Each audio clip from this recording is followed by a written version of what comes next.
Hello and welcome to Lantern Lane Stories. Tonight's story is Pale Male and the City That Watched. Central Park does not look like something people made. It has soft green hills and silver lakes. It has old stone bridges and meadows full of clover. It has towering oaks and a long reservoir that glimmers in the afternoon light. You might think this park has always been there, but it has not. Before the park, this land was rocky and scraggly. Goats wandered through it. Small wooden houses leaned against the hillsides. It was not beautiful. In 1858, two men named Frederick Olmsted and Calvert Vaux sat down with paper, ink, and a very large dream. Every child in this city needs somewhere green, somewhere wild, somewhere to breathe, Olmsted said. So the workers came, hundreds and then thousands of them. They dug for years. The air smelled of turned earth and sawdust. The clang of pickaxes rang through the Manhattan morning. Workers moved mountains of rock with wooden carts. They carved each lake out of solid ground with shovels. They shaped every hill by hand.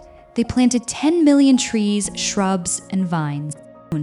When it was done, Central Park looked as though nature herself had placed it there, quiet and ancient and green, but not one speck of it came from nature. Every hill, every lake, every meadow, all of it was a gift built by human hands given to the children of New York City so something wild could breathe in the middle of all those streets. Each spring and each autumn, something magical happens high above Central Park. The sky fills with wings. Tiny yellow warblers, no bigger than your thumb. Long-legged herons drifting south on warm air. Sparrows and thrushes and ruby-crowned kinglets by the thousands. They have been flying all night. They are tired and hungry, and they need somewhere green and safe to rest.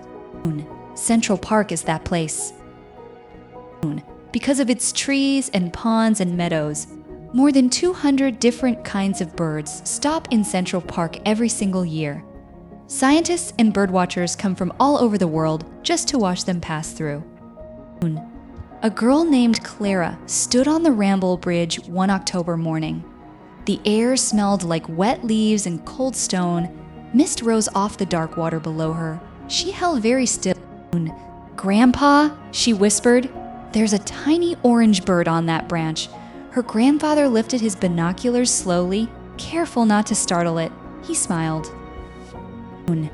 "That is a Blackburnian warbler," he said softly.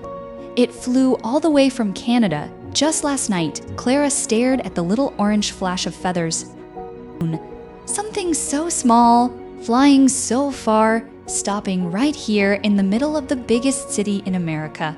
She made a small sound of wonder. The warbler blinked its bright eye once and flew away into the leaves. One winter morning in 1991, a young red-tailed hawk glided over Central Park.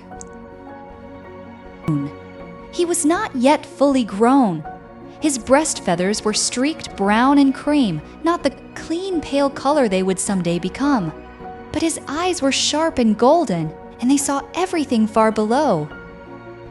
Below him, taxicabs honking, steam rising from the grates in the sidewalk, pigeons scattering from a hot dog cart above him, open sky. He swooped down into the trees and began to learn the park. He learned where the squirrels came out at first light. He learned where the rabbits crossed the north meadow at dusk. The cold air smelled of pine needles and distant snow. He grew strong and fast and very, very quiet before he pounced. By spring, his pale cream chest gleamed when the sun touched it. A birdwatcher named Marie Wynne was watching from the stone wall near 74th Street. "Look at that one," she said. "He is so light, so pale." She started calling him Pale Male. Within weeks, every birdwatcher in the park knew the name, and every pigeon in the park knew to run. Then Pale Male did something no red-tailed hawk had ever done in New York City. He looked up at the tall stone buildings on Fifth Avenue. He flew in slow circles above the street. He studied the ledges for a long time. Then he landed on the ledge of 927 Fifth Avenue. He chose it. This would be his home. He brought sticks from Central Park one by one, each stick carried in his talons up into the cold city air. He wove them together on the stone ledge. He packed in dry grass and feathers and strips of bark. It took weeks.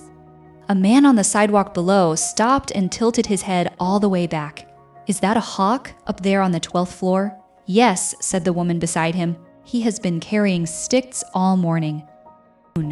When the nest was finished, it was as wide as a laundry basket and as heavy as a suitcase. It was the first red-tailed hawk nest ever built on a New York City building. And one March, deep inside the nest, there were eggs. The whole city seemed to hold its breath. Birdwatchers gathered on the stone wall across the street. They brought telescopes and thermoses of hot tea. They stood in the cold wind and watched. "She is sitting on the eggs," someone whispered. "Both of them are up there now," said someone else. Days passed, then weeks, then one morning a tiny beak pushed through a shell. A cheer rose up from the sidewalk below. Strangers hugged each other. A man in a business suit laughed out loud. A woman in a red coat clapped her mittened hands. "They hatched," she cried, "right here on Fifth Avenue." The baby hawks were covered in white fluff as soft as cottonwood seeds. They had big, round eyes and tiny hooked beaks. They wobbled and squeaked and slowly stretched their wings in the open air, high above the street. Pale Male and his mate brought them food all day: pigeons, squirrels, the occasional rat from the park below. One afternoon, the boldest chick waddled to the very edge of the nest. It looked down at the street far below. It looked at the green treetops of the park. It looked at the wide, bright sky. Then it jumped, its wings snapped open, and it flew. The crowd on the sidewalk went silent for one single second. Then everyone started talking at once, pointing upward, tugging strangers by the sleeve. In 2004, the building decided to take Pale Male's nest down. They said the sticks caused trouble, but New York City had something to say about that. Birdwatchers came back to the sidewalk. This time they brought signs. "Let Pale Male come home," the signs said.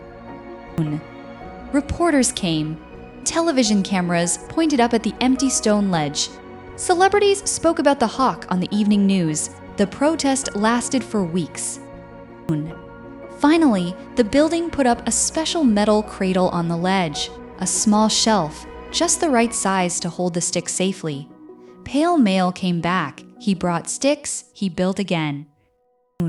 And the next spring, there were eggs once more on the ledge of 927 Fifth Avenue. Over his long life, Pale Male raised more than 30 young hawks above the streets and skyscrapers of New York City. 30 red-tails who learned to fly between buildings. 30 hunters who now live in parks and on rooftops all across the city. He watched over Central Park for more than 30 years. If you ever visit New York City, walk into Central Park and look up. You might see a red-tailed hawk riding the warm air that rises off the city streets.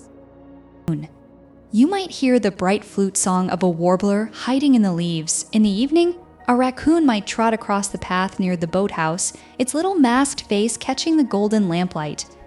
An owl might blink once from an oak tree at the edge of the Ramble.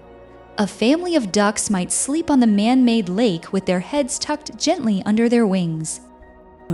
Every single one of them is real. Every single one of them is there. And so New York also slowly fell asleep. Good night.